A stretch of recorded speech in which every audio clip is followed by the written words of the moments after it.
I remember when Sakamoto first came out as a manga, and I was reading it when it first came out, the first debut, and I was like, "Wow, this is amazing."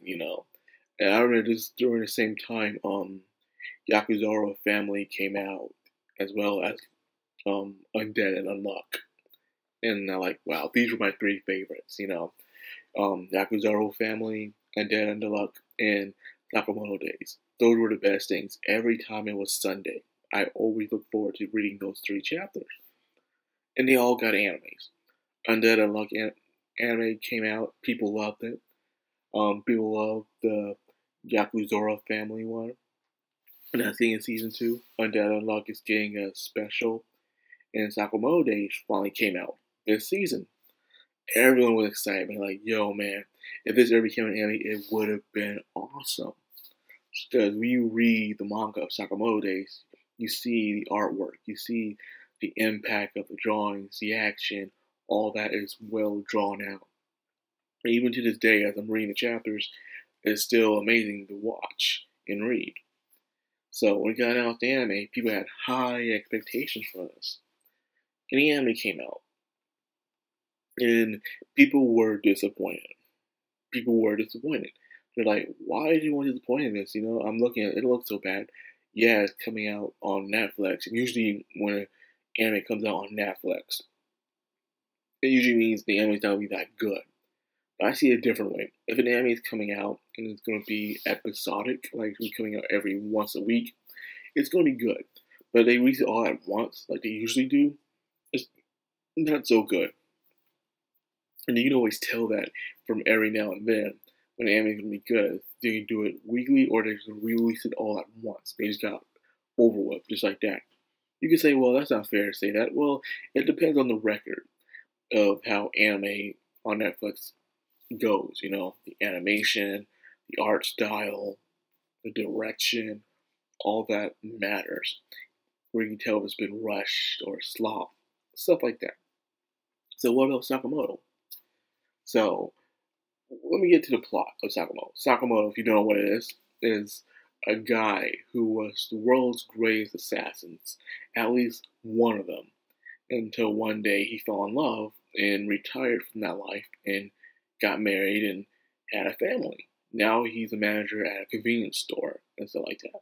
It's amazing how in Japan you can be an owner of a convenience store and still have a family. You can't do that crap here in the USA, man, because we don't go by affordability anymore as we used to, unfortunately. So that really sucks. But anyways, with him enjoying his life, it seems like the past is coming back to haunt him. From his old organization, the JAA, to espers, mafia families, the etc. Everyone wants a piece of Sakamoto, and he just wants to live his life normally. So you catch him trying to deal with these thugs, while at the same time trying to hide the fact that from his own wife that he's been doing some action. And of course, he has to follow his family rules, and one of them is to never ever kill. So you have these hard-boiled assassins coming after you, but you can't kill them. You have to take them out or exhaust them or make them submit. And as time goes on, those who were trying to come after him ends up joining him instead because realize the assassin life isn't all that anymore. Now, with that premise out of the way, you would expect this to be amazing. In my opinion, it's good. Yes. Sakamoto Days, the anime, is good. Part 1 finished with 11 episodes, and Part 2 comes out, I believe, this summer. Yes, this summer. And it was good. But I think that's the problem. A lot of people were expecting great. Why great? Because of the quality of the action scenes in the show. They weren't up to par. And I started to understand this after I sat back and thought about it. I sat back and I was thinking about, remember I was reviewing Shaman King? I was so excited about Shaman King, the reboot of Shaman King. They would do everything based off the manga correctly. I'm like, oh, this is gonna be amazing. Because I even went back and reread the manga. I'm like, yeah, this is gonna be awesome. And then Shaman King came out, and you saw me reviewing it. There are things I did enjoy about it, but something just didn't feel right. Something just felt different. It felt off.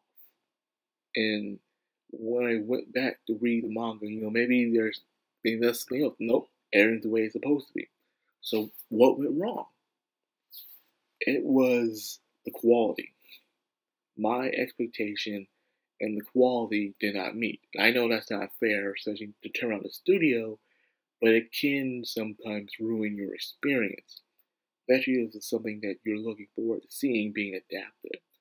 You know, that's why you see a lot of people when it comes to movies and stuff like that, or TV shows that are based off a comic book or video game or an anime. People who are very big fans of that certain thing will have high expectations for it because they really love the source material. They know everything there is to know about it. And they've been following it for years. It pretty much became part of their lives. So when they see something in display, whether it's a TV show or a movie, I can see why they feel disappointed sometimes. You look forward to this and you had a high expectation, but it's not good enough, unfortunately, and that sucks. Because I'm sitting there and I'm looking forward to watching Sakamoto, and I did enjoy it.